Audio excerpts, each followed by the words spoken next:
Arabic and Portuguese is bottom 4.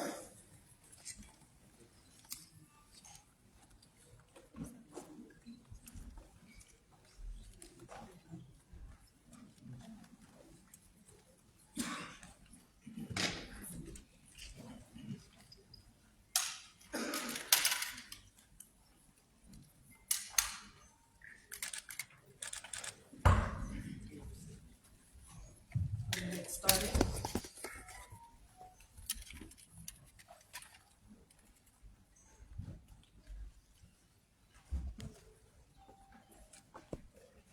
Good morning. Her Excellency Madame 𝐁𝐢𝐴, First Lady of the Federal Democratic Republic of Ethiopia, and our host this morning. Her Excellency Mrs. Denise Nyakhelo Tshisekedi, First Lady of the Democratic Republic of Congo and Vice President of OAFLAD. Her Excellency Mrs. Anna Afonso Diaz-Ngomantsia, First Lady of Angola. Her Excellency Mrs. Angeline Ndayishimiye, First Lady of Burundi. Her Excellency Mrs. Brigitte Taubera, First Lady of the Central African Republic. Her Excellency Mrs. Ambari Azali, First Lady of Comoros. Her Excellency Mrs. Constantia 𝐻𝐼𝐫𝐽𝐻, First Lady of the Republic of Equatorial Guinea.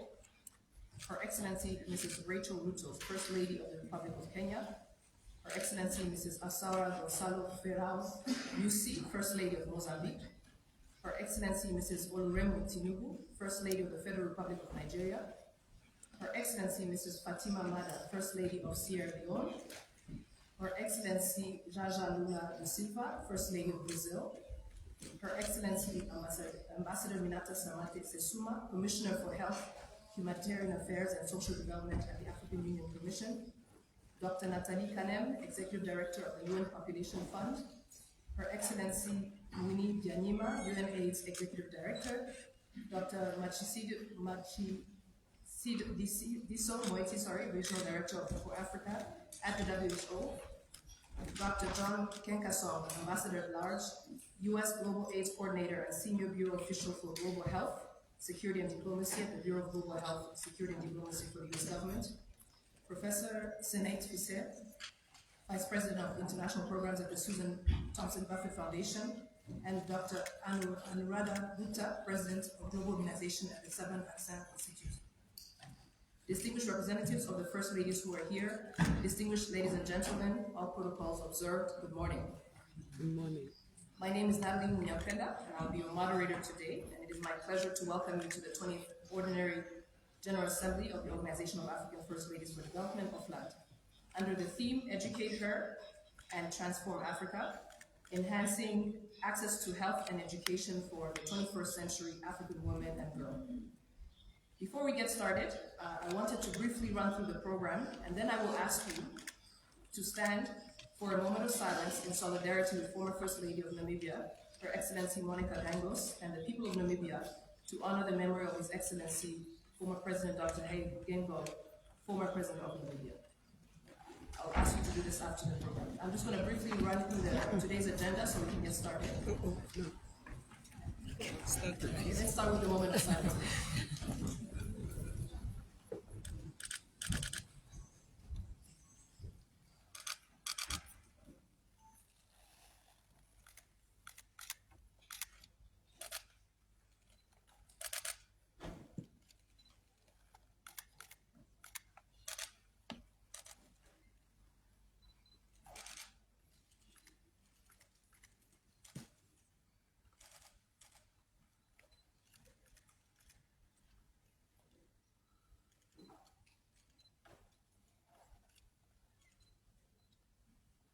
Thank you. You may take your seats.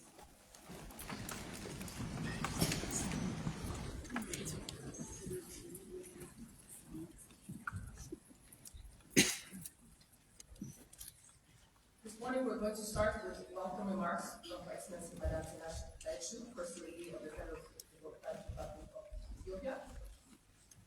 After which we'll have opening remarks from Her Excellency Mrs. Denise Nyakhelo Tshisekedi, who is the First Lady of the DRC, as well as the Vice President of OAFLAD.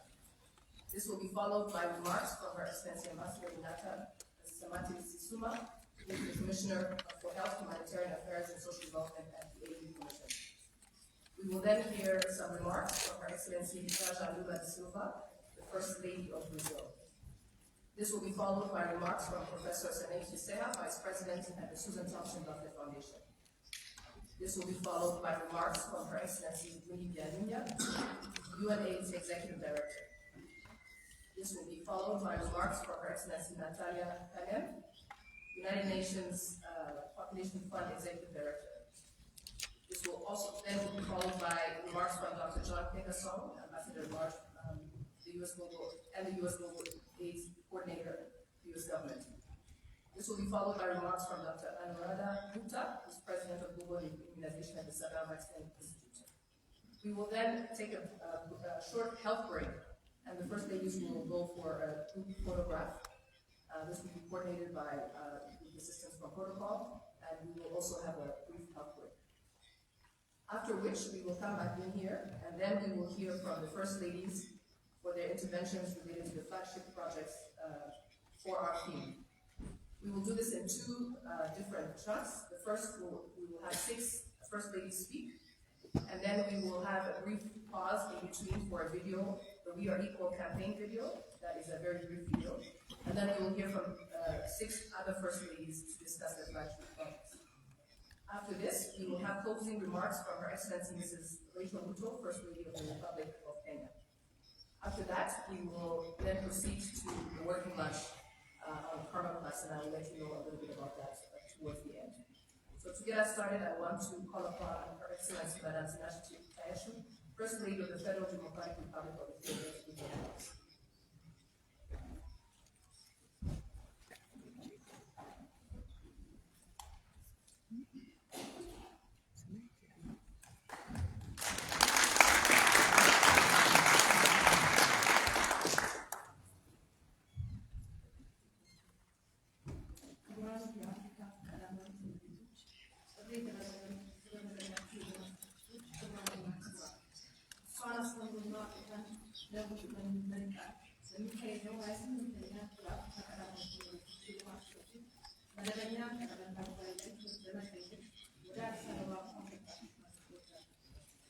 እንደሚታወቀው ትምህርት እያንዳንዱ መጠናሚደት ለማረጋገጥና ተወዳዳሪ የሆነ ሰው ኃይል ለማፍራት አይነተኛ ሚና ይጫወታል። በተለይ ሴቶች ማስተማር ተወዳዳሪና ጠቃሚ እንዲሆኑ ከማስቻሉ በተጨማሪ መብታቸውን አውቀውና አስከብረው በነፃነት እንዲኖሩ የማድረግ ጉልህ ሚና አለው። የኢትዮጵያ መንግስት ትምህርት ያለው ሚና በሚገባ በትምህርቱ ዘርፍ የሚስተዋሉ ችግሮችን በዘላቂነት በመስራት ሁለንተናዊ ብልጽግና ለማረጋገጥ የሚቻል በርካታ ስራዎችን በመስራት ላይ ይገኛል። በዚህ መሰረት የቀዳማዊ እመቤት ጽሕፈት ቤት ትምህርት ለህብረተሰቡ በተለይ ለሴቶችና ለተቸገሩ ለችግር ተጋላጭ የሆኑ ህብረተሰባችን ተደራሽ ለማድረግ ከተለያዩ ከበጎ አድራጎት ጋር በመቀናጀት 32ኛ ደረጃ ትምህርት ቤቶችን በመላው ኢትዮጵያ አስገብቶ አገልግሎት በመስጠት ሲሆን በተጨማሪም አንድ የዓይነ ስውራን አዳሪ ትምህርት ቤት በአዲስ አበባ ከተማ አጠናቀን አስፈላጊ ግብዓት አሟልተን ወደ ስራ ለመግባት በዝግጅት ላይ እንገኛለን። ከዚህ ጎን ለጎን ጽሕፈት ቤታችን ለተማሪዎች የሚሆኑ ሌሎችም ቁሳቁሶች ድጋፍ በማድረግ ላይ ይገኛል። በአፍሪካ ተማሪዎች ቁጥር የሚቀንስበት አንዱ ምክንያት አብዛኛውን የህዝብ ኑሮ ደረጃ በጣም ዝቅተኛ በመሆኑ በርካታ ቁጥር ያላቸው ህጻናት በቂ ምግብ አያገኙም። ይህ ደግሞ ትምህርታቸውን በሚገባ እንዳይከታተሉ ከፍተኛ ተጽዕኖ ያሳድራል። በዚህ ተስፋ በመቁረጥ ትምህርታቸውን እንዲያቋርጡና የዕለት ጉርሳቸውን በሚያገኙበት ስፍራ እንዲሰማሩ ያደርጋቸዋል። ይህ ሁኔታ ለሴቶች ተማሪዎች ላይ የሚያሳድረው ተጽዕኖ የከፋ ነው። ሴት ተማሪዎች ለጎጂ ልማዳዊ ድርጊቶች በማጋለጥ በቤተሰቦቻቸው ጫና ትምህርታቸውን እንዲያቋርጡ ያለዕድሜያቸው እንዲያገቡ ያደርጋቸዋል። በዚህ መሰረት ትምህርት ተደራሽነት በአፍሪካ ለማሳደግ የትምህርት ስርዓቱን ከምገባ ፕሮግራም ጋር በማቀናጀት ከፍተኛ ትኩረት መስጠት ከመስራት ይጠበቅብናል። ይህንን ታሳቢ በማድረግ የኢትዮጵያ መንግስት የትምህርት ቤት ምገባ ፕሮግራሞችን በማስፋፋት ላይ ሲሆን ይህንን ፕሮግራም ለመደገፍ በቀዳማዊ እመቤት ጽሕፈት 12 የዳቦና የዱቄት ፋብሪካዎችን በመላ ኢትዮጵያ አስገንብቷል። የዚህ ፋብሪካ ዋና ዓላማ በዝቅተኛ ኑሮ ደረጃ ላይ ለሚገኙ ወገኖች ዳቦን በአነስተኛ ዋጋ በማቅረብ የትምህርት ቤቶችን የሚገባ ፕሮግራም ተደርጓል። ምንም እንኳን ጽሕፈት ቤታችን ጥራት ያለው ትምህርት ለሁሉም ተደራሽ እንዲሆን በርካታ ፕሮጀክቶችን ቀርጾ በመስራት ላይ ቢሆንም ካለው ፍላጎት አንጻር ሰፊ ስራዎች መስራት ይጠበቅብናል። ቀጣይ አጋሮቻችን ጋር በመተባበር እቅዶቻችንን እንደምናሳካ እናምናለን። በመተባበር ጥራት ያለውን ትምህርት ለሁሉም እናስፋፋ በማለት መልዕክቴ እያስተላለፍኩ ቆይታችሁ መልካም እንዲሆን እመኛለሁ።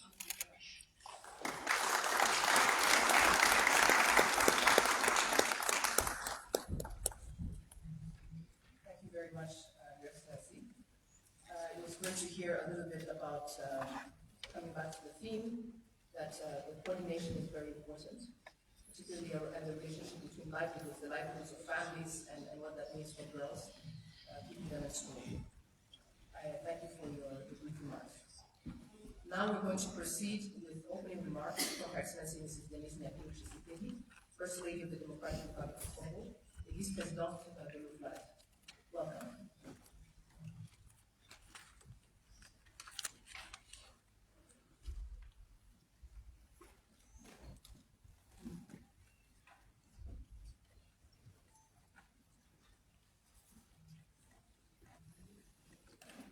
Mesdames les premières dames, chers sœurs, distingués invités en vos titres et qualités respectifs. Mesdames et messieurs, je souhaite tout d'abord exprimer ma profonde gratitude à ma sœur, Madame Zinash Tayachev, première dame de la République fédérale d'Éthiopie, pour avoir bien voulu partager avec nous son expérience et sa sagesse inspirante. Merci. Nous nous sentons toujours les bienvenus ici. Je voudrais accueillir chaleureusement nos distingués invités, membres de la commission de l'UA, mes chères sœurs premières dames, et très particulièrement ma sœur, Madame 𝐒𝐢𝐵𝐽𝐻, première dame du Brésil, et nos partenaires, dont l'engagement soutenu et indéfectible envers l'organisation des premières dames d'Afrique pour le développement local demeure un pilier de notre travail. Nous sommes honorés de vous avoir parmi nous pour la 28e Assemblée générale de notre organisation. Je vous prie de leur réserver des applaudissements nourris, ils le méritent.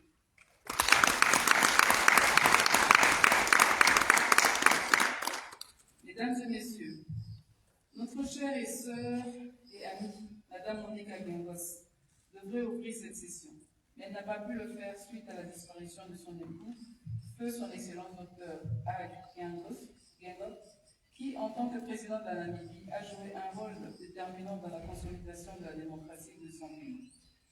Nous présentons nos condoléances de l'OAFLAD à toute sa famille ainsi qu'au peuple namibien, à qui nous exprimons notre profonde solidarité en ces moments difficiles.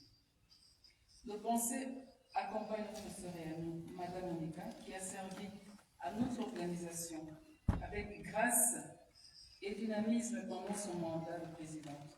Et nous lui souhaitons du réconfort en cette période difficile.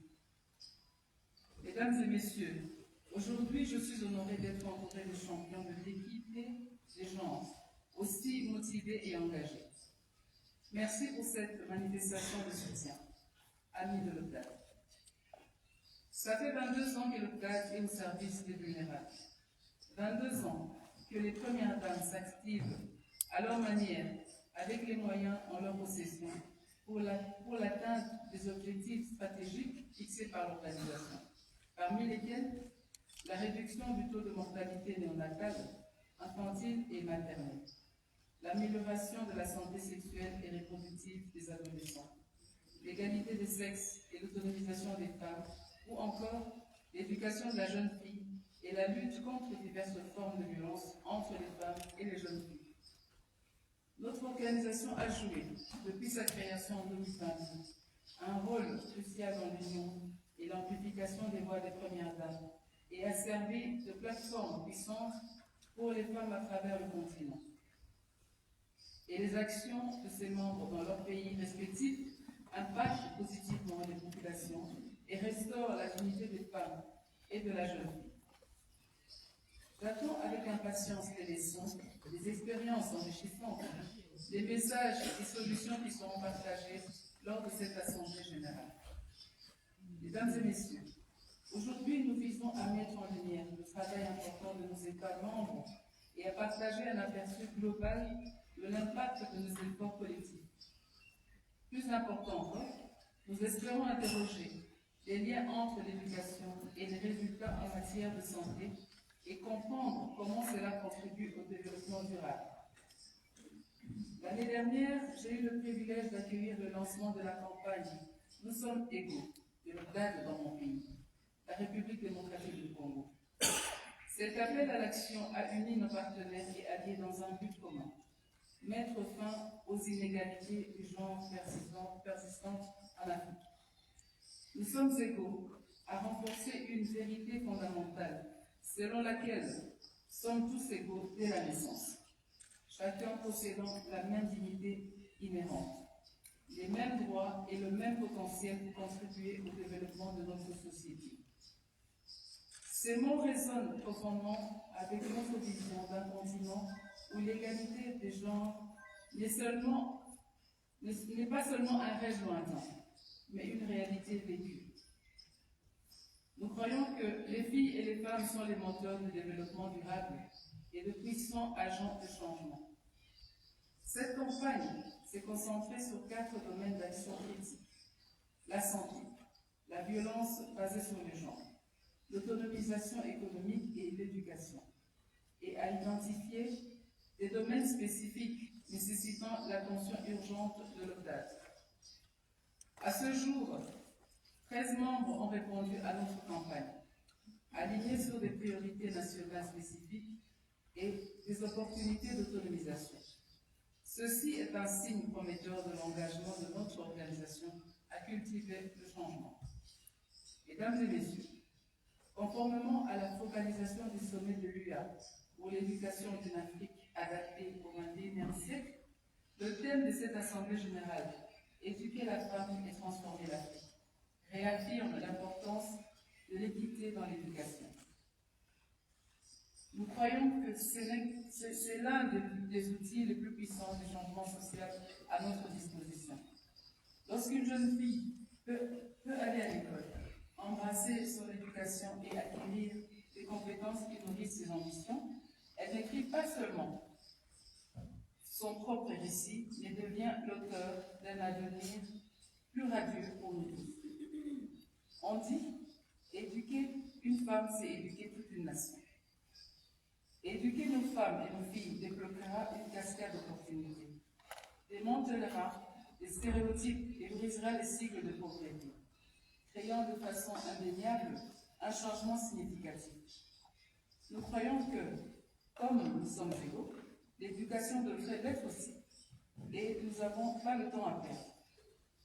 Les mots qui rongent nos sociétés nécessitent l'implication de tous, sans tenir compte de la position sociale ou du lieu où l'on se trouve.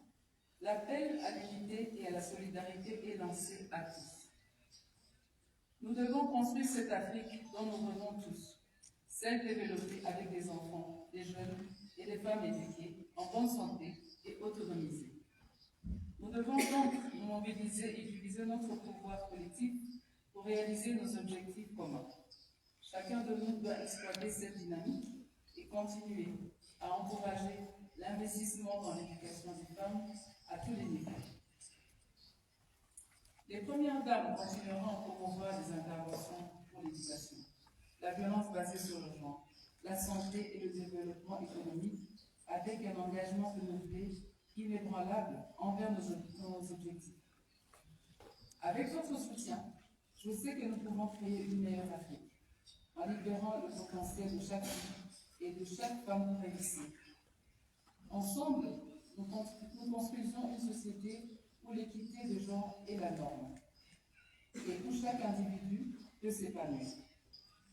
Je nourris profondément l'idée de voir ce rêve se réaliser à partir de cette année. Ensemble, nous pouvons continuer à bâtir un avenir plus équitable et prospère pour toutes les femmes d'Afrique. Merci à tous pour votre participation et pour votre engagement envers notre cause commune. Je vous remercie.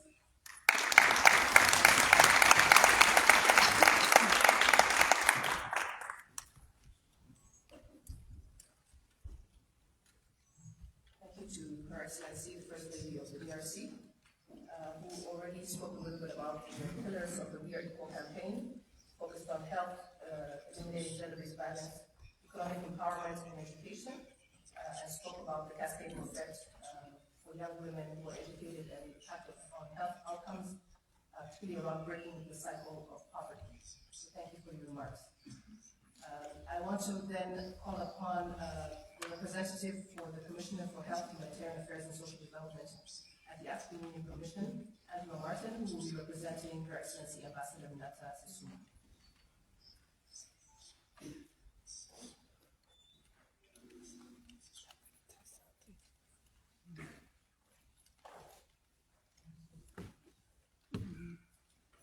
Thank you, Madam Moderator. Good morning, Excellencies. Allow me to stand on already established protocols. Allow me also to read the statement of Her Excellency, Ambassador Minata Sissouma, the Commissioner for Health, Humanitarian Affairs and Social Development of the African Union Commission. Warm greetings from the Health, Humanitarian Affairs and Social Development Department, and sincere condolences to Her Excellency, Madam 𝐷𝐼𝐻𝐿𝐻, the First Lady of the Republic of Namibia and OAFLAD President, for the loss of her beloved husband. I wish to begin my statement by commending the invaluable role played by the Organization of African First Ladies and its member First Ladies across our continent in promoting continent-wide leadership, advocacy for policy and social change, and enhancing the resource mobilization efforts at global, continental, and national levels. These efforts focus on critical areas such as HIV and AIDS, non-communicable diseases, reproductive, maternal, newborn and child health, gender equality, women empowerment and youth empowerment, social security and protection, including persons with disabilities, and institutional capacity strengthening. In addition to the fruitful collaboration with the African Union Commission, I wish to acknowledge and celebrate the contributions of long-standing partners and stakeholders, many of whom are represented here today. Excellencies, the African Union's Agenda 2063 serves as our inspiring and visionary strategic framework, providing a blueprint for inclusive and sustainable development on the continent. The aspirations of the AU Agenda 2063 emphasize the importance of ensuring a high standard of living, sound health, and well-being for all African people, with a particular focus on women, youth, and children. Your Excellencies, First Ladies, as bedrocks of our African culture, play a crucial role in protecting and sustaining the lives of mothers, children, adolescents, and our population as a whole. The African Union Commission actively champions the implementation of key initiatives aligned with OAFLAD's current 4 pillars: health, education, economic empowerment, and gender-based violence. Initiatives such as the re-strengthened campaign for the accelerated reduction of maternal mortality in Africa, Karma Plus, and the Free to Shine campaign, co-chaired with OAFLAD, exemplify our commitment to addressing critical health challenges. Through the heritage that you have, our esteemed First Ladies, our endeavors aim to bolster maternal and newborn health across the continent, in alignment with the African Health Strategy and the Maputo Plan of Action 2016-2030 for women and children, a new Catholic framework to end AIDS, TB, and eliminate malaria by 2030, along with the recently endorsed Africa Plan for vertical elimination of mother-to-child transmission of HIV/AIDS by 2030, which provides a strategic guiding framework for AU member states to coordinate the implementation of an integrated approach towards achieving triple elimination of vertical transmission of HIV, syphilis, and hepatitis B virus in Africa. Our programs address key barriers to the reduction of the continent's burden of HIV and other infectious diseases among children and their mothers. It further underscores our dedication to achieving all the above-mentioned goals. Reproductive, maternal, and adolescent health issues remain an unfinished agenda from the Millennium Development Goals era. The 𝐼𝐴 campaign, initiated in 2009, aims to re-strengthen political will and engagement from member states and reproductive, maternal, newborn, child, and adolescent health partnerships and strengthen cross-sectorial collaborations delivery.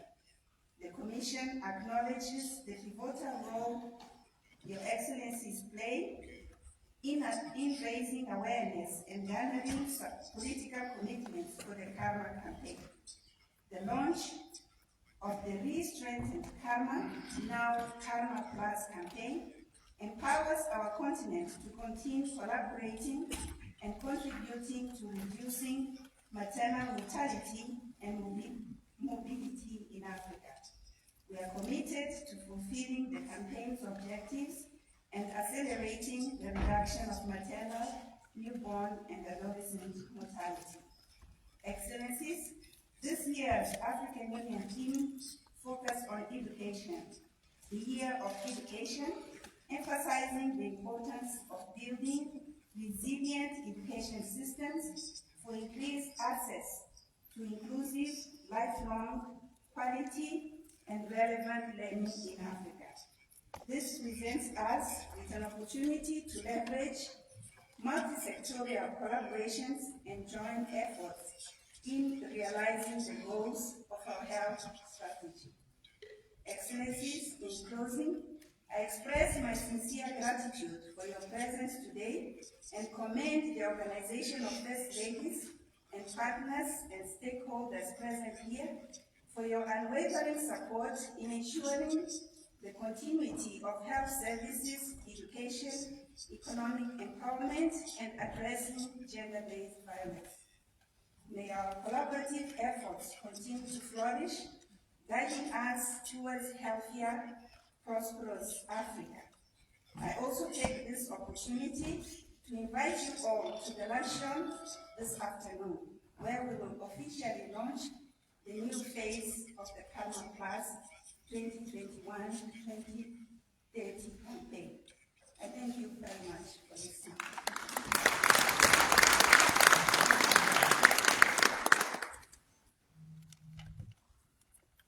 Thank you for those brief remarks. As she mentioned, we will have an event for the lunch event, officially launching the 𝐼𝐴 Plus. So we will hear more about that. Now we are going to hear from a guest speaker, Her Excellency Lula da Silva, First Lady of Brazil, who's a sociologist and feminist, to give her remarks.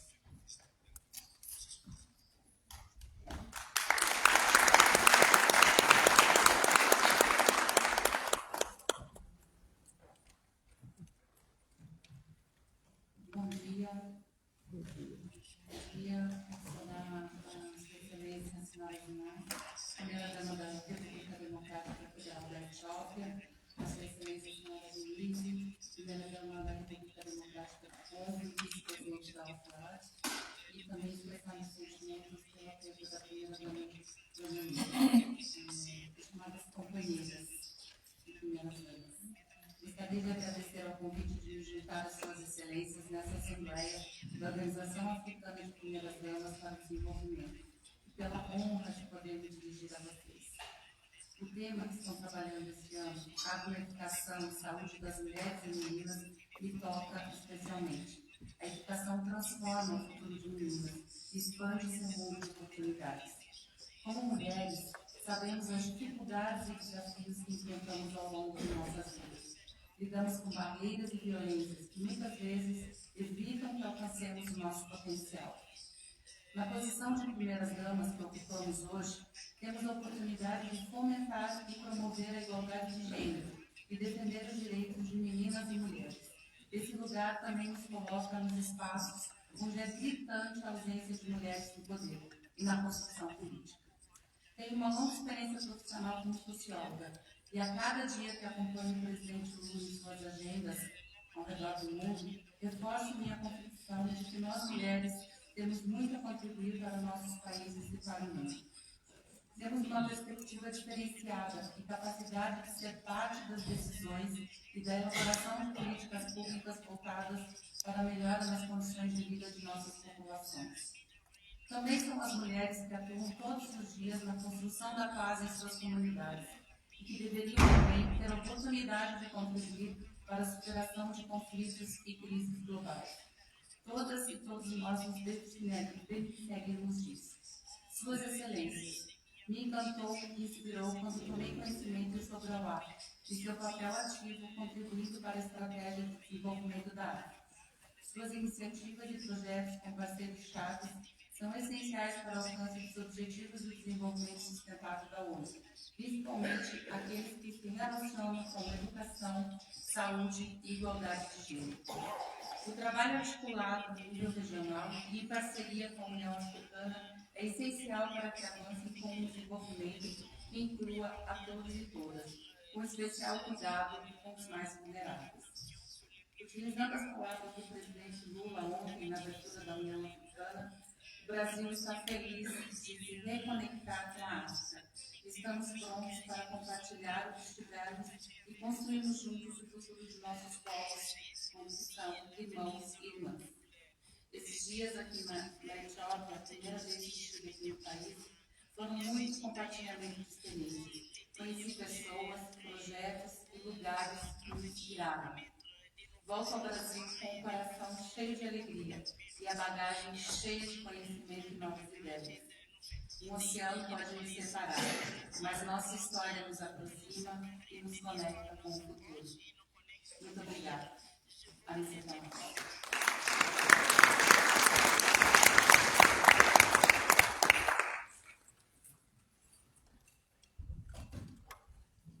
Thank you for your remarks, Your Excellency.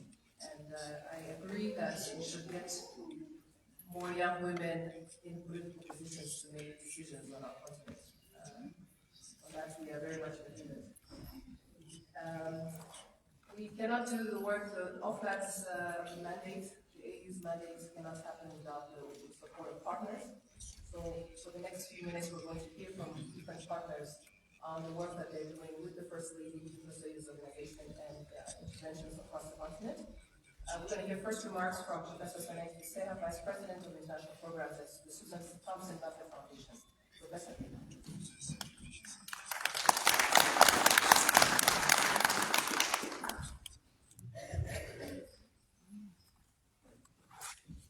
Good morning, Excellencies.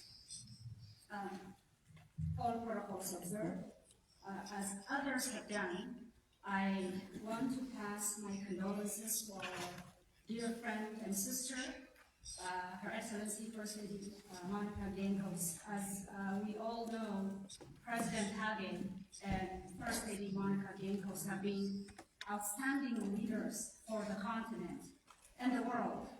Madam 𝐷𝐴𝐻𝐿𝐴 has also been unparalleled in her leadership of OAFLAD, helping put gender equality and equity at the center of the organization's mandate. So today, as we talk about the potential to transform Africa through education, educating our girls, I have no doubt that she's with us in the spirit today. So as we gather here to talk about the potential to transform Africa through educating our girls. I'm truly in awe of the power and potential of this room. Over the last 2 years, I've had the enormous privilege of working with Her Excellency Monica Giancos and Her Excellency Denise Sashikide and the Secretariat led by Nardos. And I have seen the incredible work OAFLAD is doing. But frankly, more importantly, over the last 4 years, I've had the enormous privilege of living in this continent after 35 years. And I call Rwanda my home, and I've seen firsthand the work of First Lady Jeanette Kagame that links health, education, early childhood development, and social transformation. I also have had the privilege of directly supporting and visiting many of the First Ladies. And just last year, I had the incredible privilege to visit Senator Tinubu, First Lady Senator Tinubu, and hearing her vision for her term. I have visited �W𝐴N Foundation in Namibia and their work.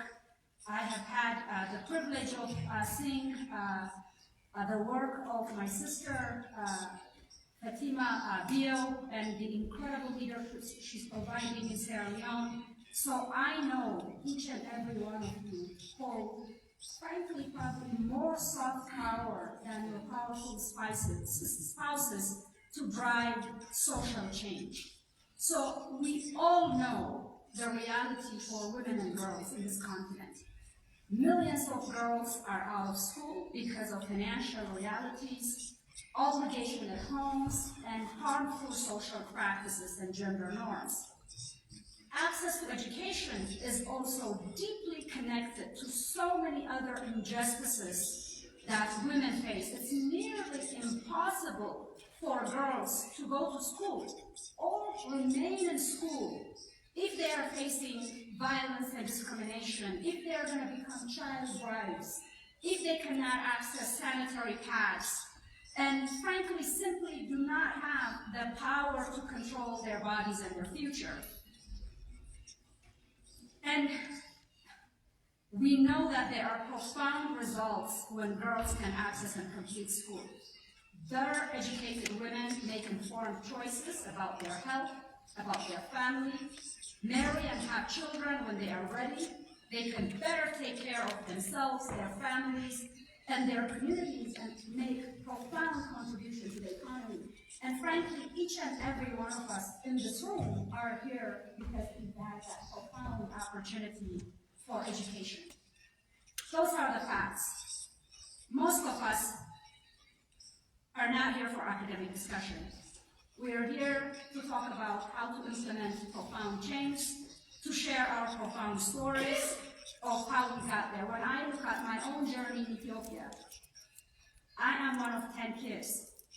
And had it not been for my father's profound commitment to push gender norms and say, my girls need to access education, no one would have imagined I would move on to become a lawyer and a doctor, and everybody thinks my journey is unique. Senator's journey is unique, First Lady's journey is unique, and it frankly isn't. It's the profound commitment of society to invest in women and girls, to prioritize their needs, and not de-link one aspect of their lives from another. So I wish I could say that was the reality for many African girls. It's not. We are turning the corner, and the work organizations like OAFLAD are doing, and not just the gathering here, but the work you do in your individual countries and the continent, I think is going to drive equity for women and girls. That's why the work each of you is doing is so vital. Each of you can and are pushing your people, your country, your lawmakers to create a more equal and inclusive world. And through OAFLAD, you can really amplify that work. So the We Are Equal campaign is a great example.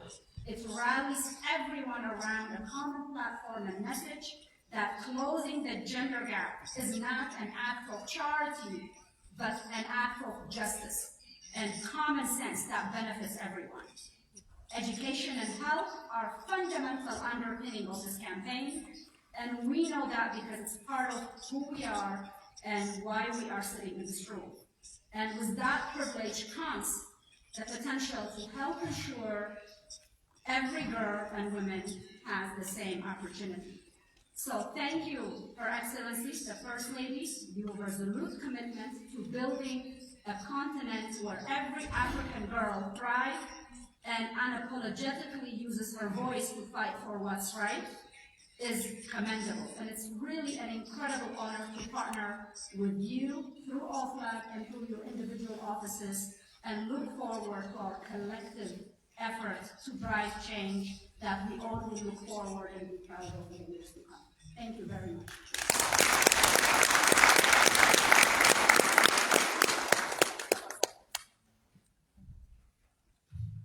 Thank you, Professor.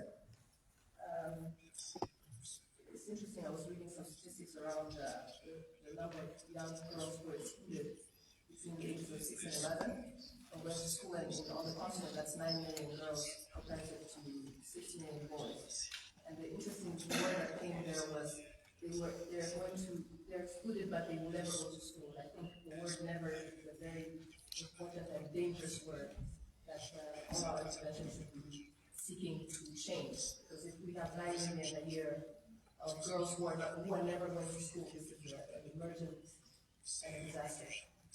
During the day, I work as a CEO of 𝐾𝐝𝐿. 𝐾𝐝𝐿 is an organization, an education organization that seeks to transition adults and high school girls into higher education.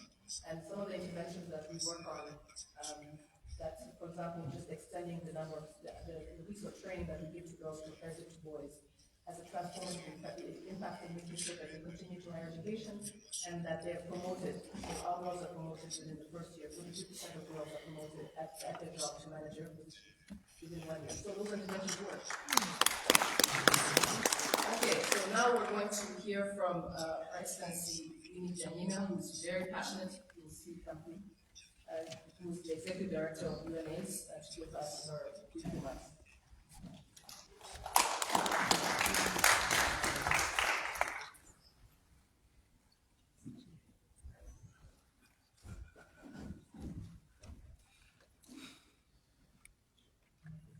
Thank you very much, Moderator. Your Excellency, the First Lady of Ethiopia, Your Excellency, First Lady of the Democratic Republic of Congo, also Vice President of OAFLAD, Your Excellency, the First Lady of Brazil, welcome to our continent. My colleagues and sisters, Zenite, Natalia, and my brother Ambassador John Henderson, PEPFA, Excellencies, First Ladies of Africa, distinguished ladies and gentlemen, it's such an honor to be here again, meeting with you, the First Ladies of Africa. I also start by joining others to mourn together with our sister, Her Excellency 𝐷𝐻𝐻𝐻𝐻, the late President 𝐒𝐢𝐫𝐽𝐻, who was a giant of the struggle for the liberation of our continent and a true champion of justice and of the equality of men and women. The agenda that First Lady 𝐷𝐻𝐻𝐻𝐻 was leading here at OAFLAD was truly transformational, and I know that you, her sisters, are going to take it forward and continue her legacy. I'm honored to speak on this subject that you have chosen, because it's very dear to my heart. This subject of girls' education and the transformation it can deliver for girls, not just for girls, but for their families, for their communities, and for the whole continent. I salute you, First Ladies of Africa, for your outstanding, long-standing leadership in this fight against HIV/AIDS, which I lead at the UN. And now for setting this theme that's linking education and health and focusing on girls and women in Africa. 129 million girls are out of school worldwide. The biggest numbers here in Africa. This is not a tragedy we must accept. This is an injustice we can take on, head on. Girls' health, girls' security, girls' future depend on them getting an education. Here's a figure I want you to stay with. Here on our continent, last year, 3,100 adolescent girls and young women were infected with HIV every single week. 3,100. Think about it. We are here on Sunday in Ethiopia. Next Sunday, 3,100 girls are likely to have been infected on this continent. Their lives change forever. Adolescent girls and young women between the age of 15 and 24 accounted for more than 77% of new infections.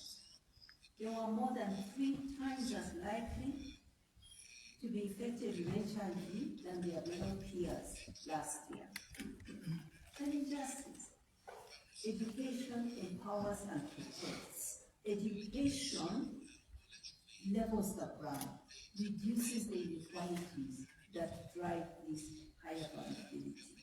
Education improves girls and women's access to labor markets, their earning potential, their overall productivity, and the social and economic outcomes of countries.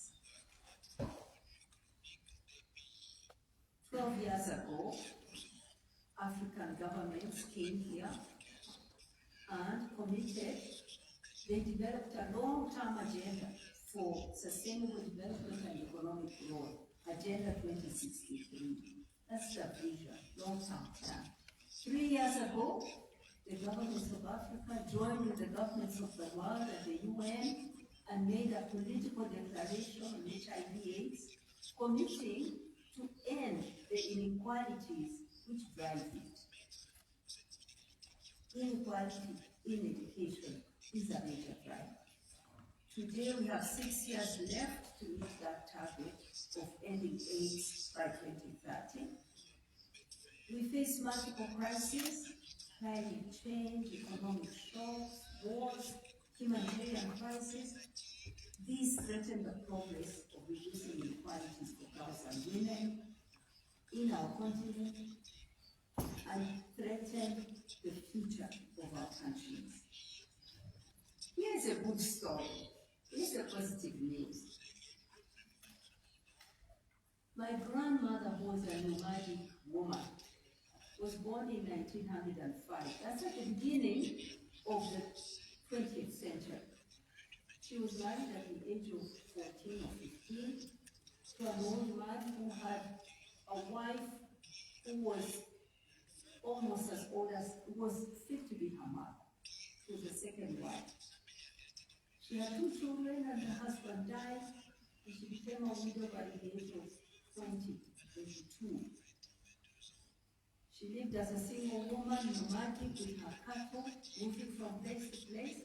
But my mother, her daughter, was lucky because some Canadian women, nuns, gave her an education. She became a primary school teacher. Then she had us, her 7 children, put us all in school, in our home where we had no running water, no electricity, with no fresh water in the river. We had a little lamp. She knew because she was a teacher, she valued education. She bought a dining room table, she bought a strong light, she made sure we did homework, and now here I am, a global leader. So this is now in the 21st century. In 1 century, women's rights have moved from my grandmother, who was married at 14, of no education, struggle, to me, 100 years later, a global leader. in African girl is now so much. But here's the bad news. This is happening. Beginning of this year, the first week, I buried my niece. Born in poverty, Fiona had polio when she was a little girl, so she lived with a disability. Her parents were poor. She went to school but didn't complete secondary education. She became pregnant when she was very young. She went to marry the man who made her pregnant. He was abusive. She left him. She worked hard to raise her 2 children with her disability. Weak in the market, not good work. Now, she got ill. We knew about it like 2 months before her illness. She died at home. Why? She said she didn't want to go back to the hospital because they told her her illness was AIDS and that she was going to die there. There was stigma and discrimination. She lived in herself. She died immediately at her home in a lot of pain. She's gone. Her sisters from this poor family have university degrees. She didn't. She had disability. So all kinds of inequalities came together to crush this girl's life. Poverty, inequality, lack of access to education, violence, sexual violence, all of it. It's happening today. 100 years of progress, I'm here. But Fiona is not here.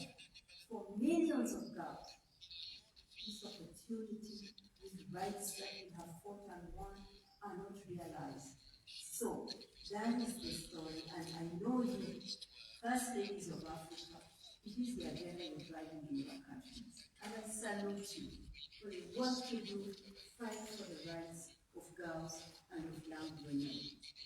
This agenda of education is key. UNAIDS is with you on this. We are working with my sister Natalia, UNFPA, UNICEF, UNESCO, UN Women, in 15 governments. Some of you are living in this, we call it Education Plus. It is about getting all girls to complete secondary education. Because we know that when a girl finishes secondary education, this risk of HIV infection drops by up to 50%, just to be in that classroom. So we are fighting on that front to keep her girl in school, to give her sexual education that's appropriate in her context, in her culture, but have the information to protect her health, to teach her some skills in the school, so she leaves, she can work and protect herself. These are things that we are fighting for together with many of you, and I'm delighted to be back here with you to commit us UNAIDS, continue working with you for the equality of a girl, the rights of a girl, and the future of our continent. Thank you so much.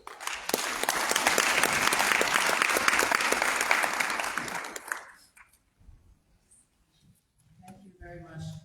I think it's key to talk about the fact that we cannot grow complacent when dealing with some of these issues, and the clear relationship between keeping girls in school and the health outcomes of herself and her family.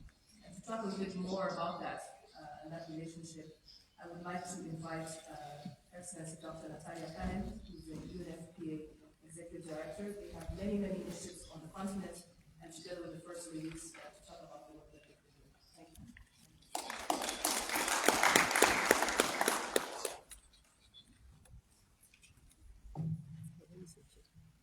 Your Excellency, Denise Tshisekedi, First Lady, Democratic Republic of Congo, and Vice President of OAFLAD.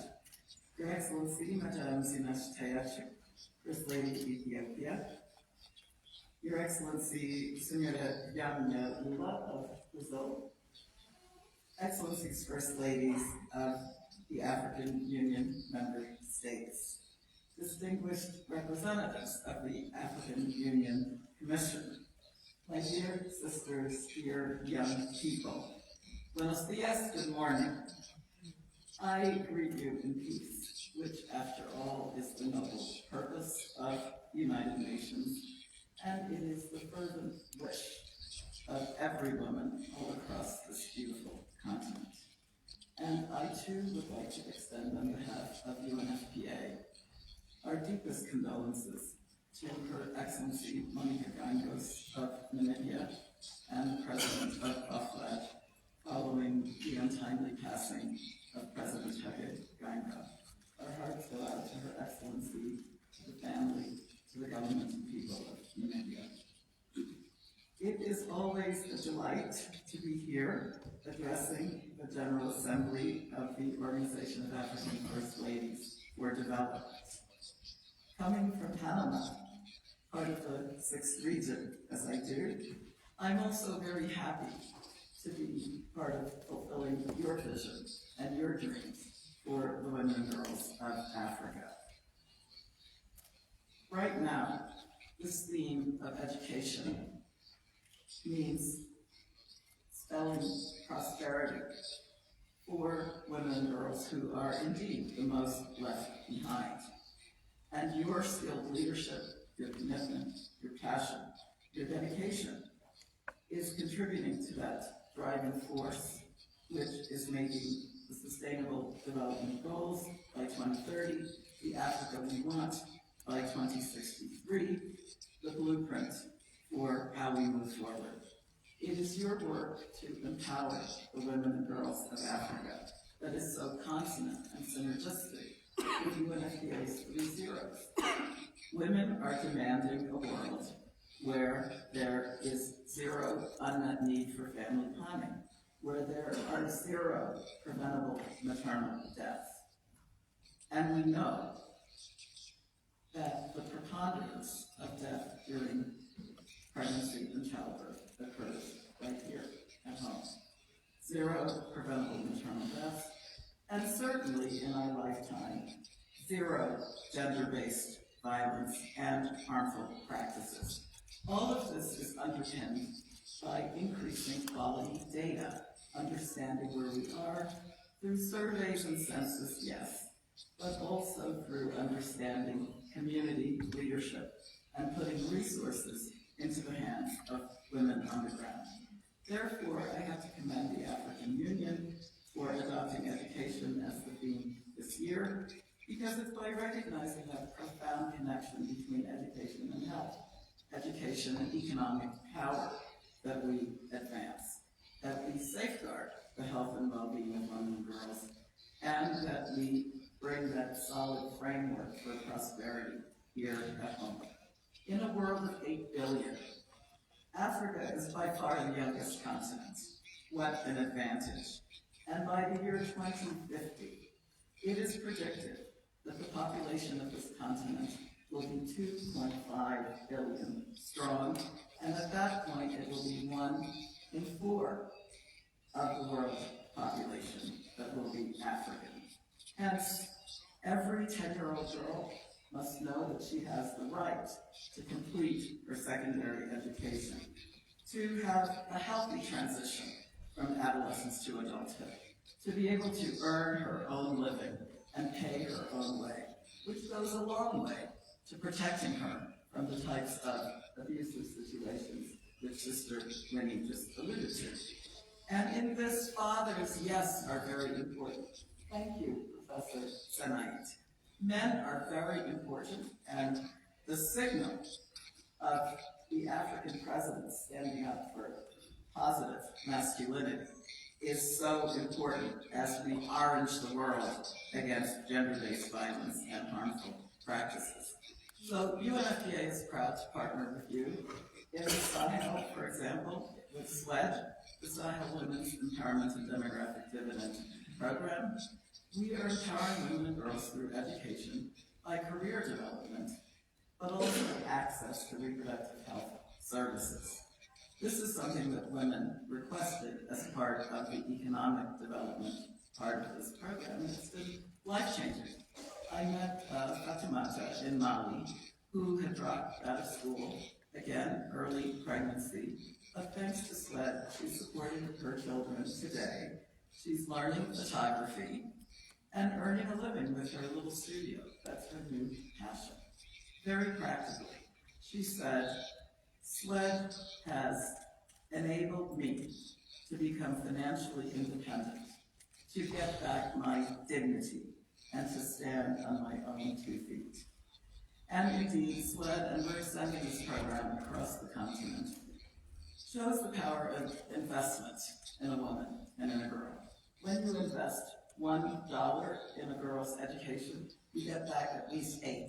It could actually be 100-fold return on investment. This is a good bet. Education is protected, and it leads to better health outcomes. Our work with young people has been very exciting. We will be with them in Benin in April, on the 4th and the 5th, in a policy dialogue, so that we understand how they can contribute positively to society, so that we understand the power of a young person who understands her rights, to advance education of adolescent girls by giving them access to age-appropriate and culturally sensitive sexual and reproductive health information is highly protective. That type of information, which we do in keeping with agreed government priorities, removes the stigma and the taboo about things that are very near to a girl's heart. It gives her the understanding that when she comes to us with her problems, we will be listeners rather than castigating her and casting her out of school, a very dangerous practice. Information about sexual and reproductive health increases the likelihood that she will be able to avoid harmful practices, like forced marriage, like female genital mutilation, and it also lowers the risk of gender-based violence. UNFPA has indeed committed to working with you, the African First Ladies, to challenge cultural practices and negative social norms while upholding the positive social norms that we need for women, men, girls, boys, governments, civil society to attend to this question of respectful relationships and the bodily autonomy of a girl, of a woman. Distinguished First Ladies, education means better health, economic power, happier families. And this year, as we mark the 30th anniversary of the International Conference on Population and Development in Cairo, where 179 United Nations member states unanimously agreed that reproductive health and gender equality are the bedrock of sustainable development, let us recall the benefits of putting women at the center of development. And over the past 3 decades since Cairo, I'm so proud that Africa has advanced in sexual and reproductive health and rights indicators. For example, maternal deaths on the continent have fallen, and we will talk more about this with Karma later today.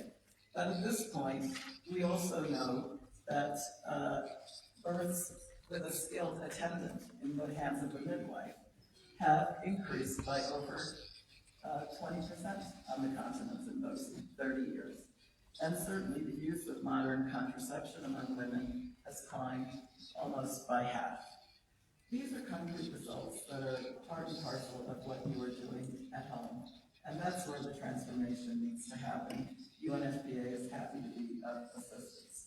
Indeed, the realization of the ICPD agenda, which guides UNFPA's work to this day, lays the groundwork for the achievement of Agenda 2030 and Agenda 2063.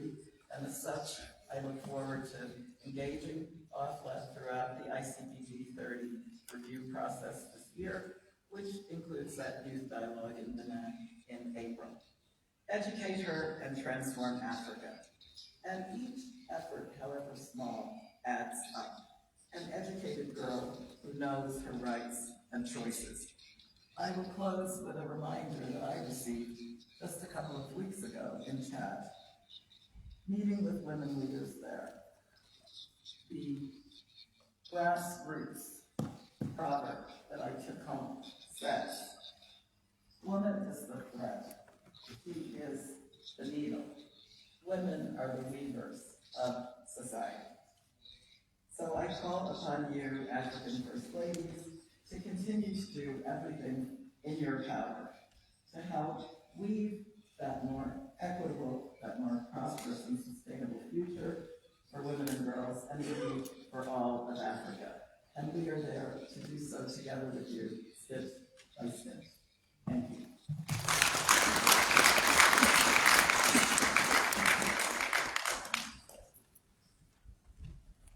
Thank you, Dr. Kenneth. Her first name is Maada, so she must be British, as all Maddies are British. I wanted to thank you and just to highlight that data is very important, as you said, as well as empowering community leaders, female community leaders at the grassroots, which a lot of the First Lady's interventions include, and we'll hear more about that when they speak. Next, we're going to hear remarks by Dr. John Gingasong, who has a very, very long title. But we know him from Africa CDC and the brilliant work that was done there, as well as this has become, PEPFAR has become this and many other things, and you can talk to us about it. We look forward to hearing from you.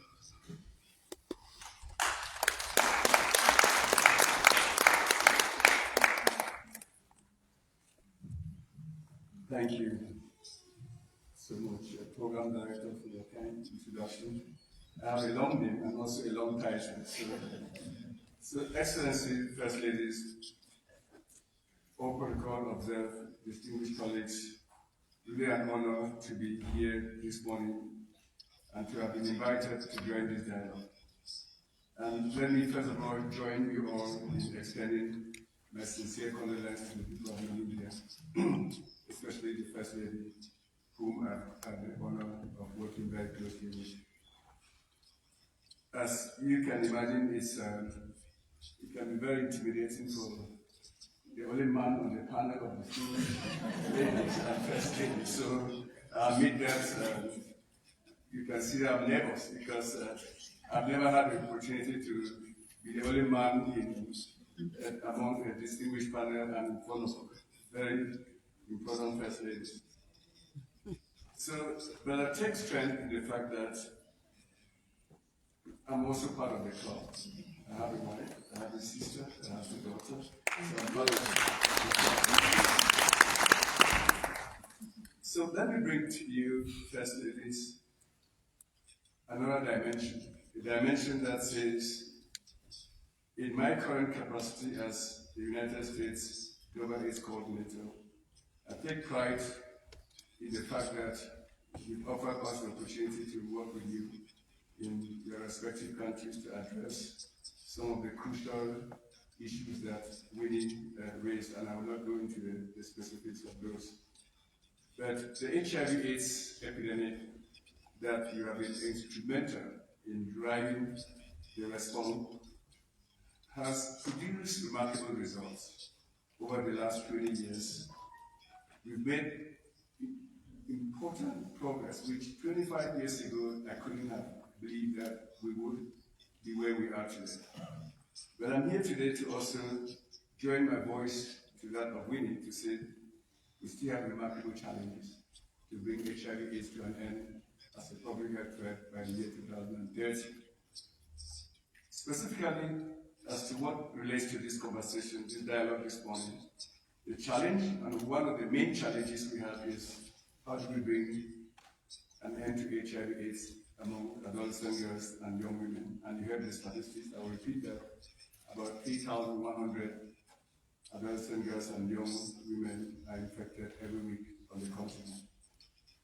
To respond to that, we in PEPFAR, in 2024, in partnership with the private sector, launched a program called DREAMS. DREAMS stands for Determine, Empower, AIDS-Free, Monitor, and Save, shortly abbreviated DREAMS. And DREAMS aims to do three things. One is to empower adolescent girls and young women to reduce HIV/AIDS through risk reduction activities and youth-friendly activities.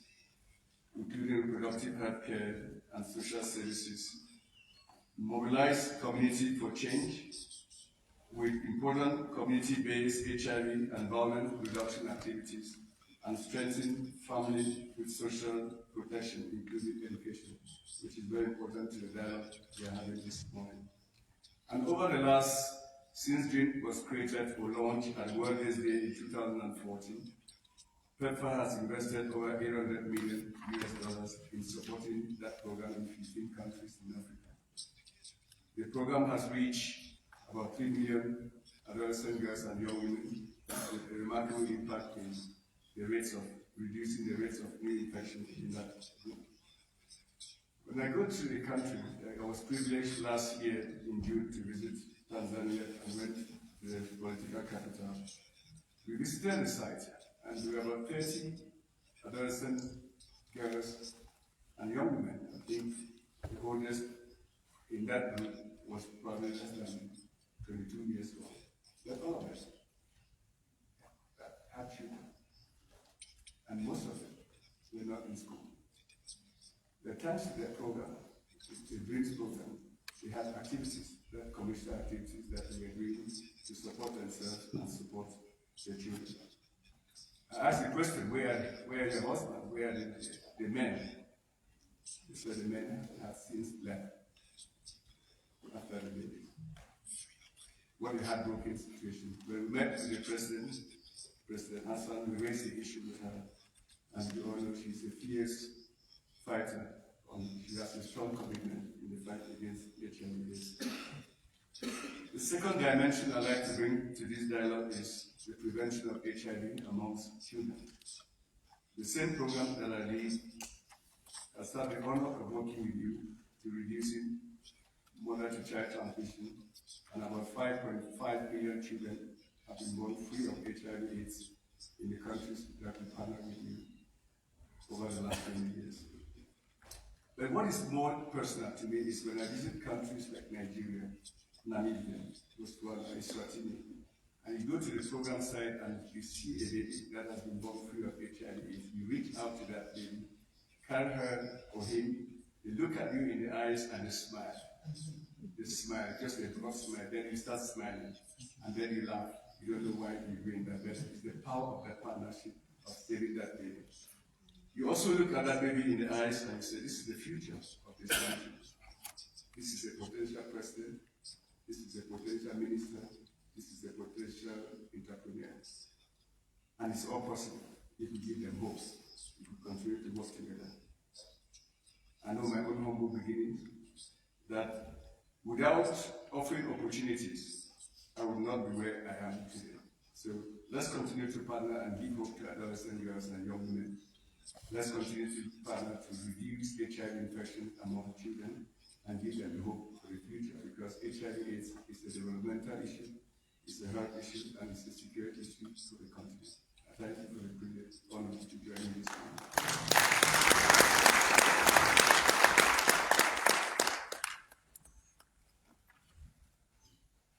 Thank you very much. I think the work of PEPFAR speaks for itself, particularly with the work combined with other partners that they're doing on the continent.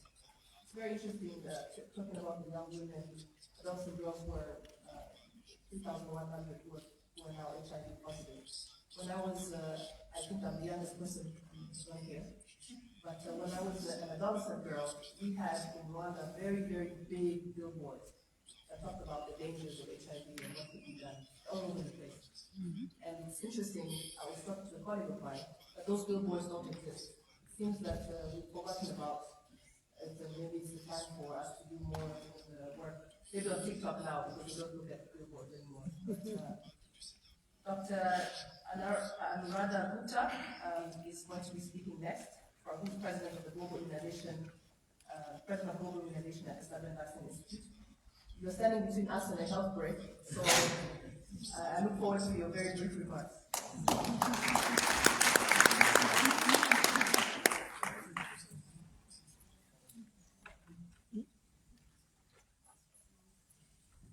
Excellencies, distinguished ladies and gentlemen, all protocols observed. I stand here with my heart full of gratitude today. Why? Because just 5 months ago, I had similarly stood before the distinguished First Ladies at the UNTA in New York and really made an appeal for the scintillating leadership to be provided to a threat that is becoming a huge public health concern, and that is cervical cancer. I had highlighted how every 90 seconds a woman now dies of cervical cancer. And the most worrisome part is that if we do not act today, a woman will start to die of cervical cancer every 60 seconds. Because the incidence of cervical cancer among young women is really going up every day. And what is really sad is that Africa has the highest cervical cancer incidence globally. And what is not acceptable is that cervical cancer-related death rates are 8 times higher in Africa compared to North America. And a new report that has just been released by WHO shows that 25 countries, mainly in Africa now, have cervical cancer as the topmost killer, killing cancer of women. And why Africa has this large burden, and why we should all worry about it, and why we should act today is because women living with HIV are at a 6 times higher risk of developing cervical cancer. There's a very high probability of dying of that disease. And I'm just so grateful because in less than 5 months of time, OAFLAD engaged with us, the Safety Vaccine Institute, that is the Secretariat for the Global Activity Consortium, that is actually focusing on integrating primary prevention, which is vaccination, with secondary prevention, which is screening and early treatment of pre-cancer patients. When I was at Gavi, I remember having engaged with OAFLAD, and I have seen the remarkable leadership in action, where they became true ambassadors and champions of HPV vaccines. And in more than 35 countries of Africa, HPV vaccination has been launched so successfully. But today, the challenge of cervical cancer demands going beyond HPV vaccination.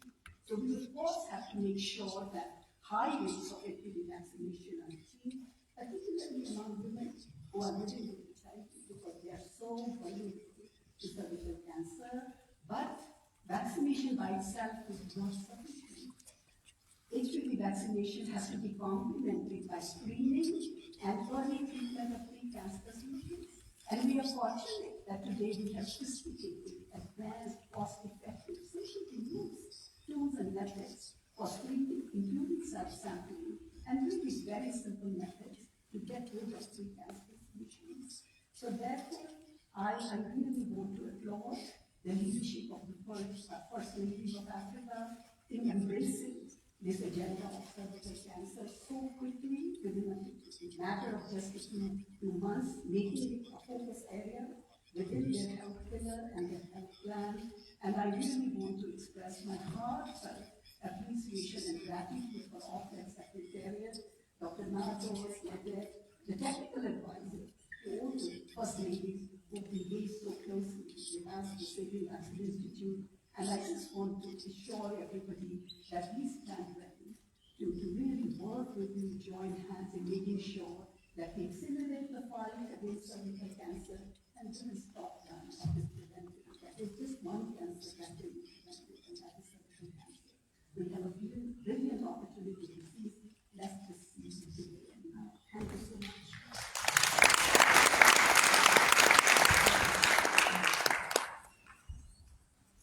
Very important to eliminate and prevent cancer. So we have come to the end of the first half, and we're going to take a health break. The First Ladies are going to step out and take a group photo. I just want to ask you to stay seated. The First Ladies are going to step out first. There are going to be 3 photos. The first photo will be the First Ladies present here. The second photo will be the first ladies as well as partners who are here. And the third photo will be first ladies plus the representatives of other first ladies who are here.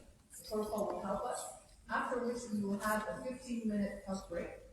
So I expect all of you back here at 11:15. And we agreed to be here at 11:15. The second half is where we're going to do some sharing of intervention from the first ladies to learn more from each other. So I expect you back here at 11:15. I'm going to ask first, the first ladies to step out first before the rest of us step out. The group photo will be held just here at the stairs as was done yesterday.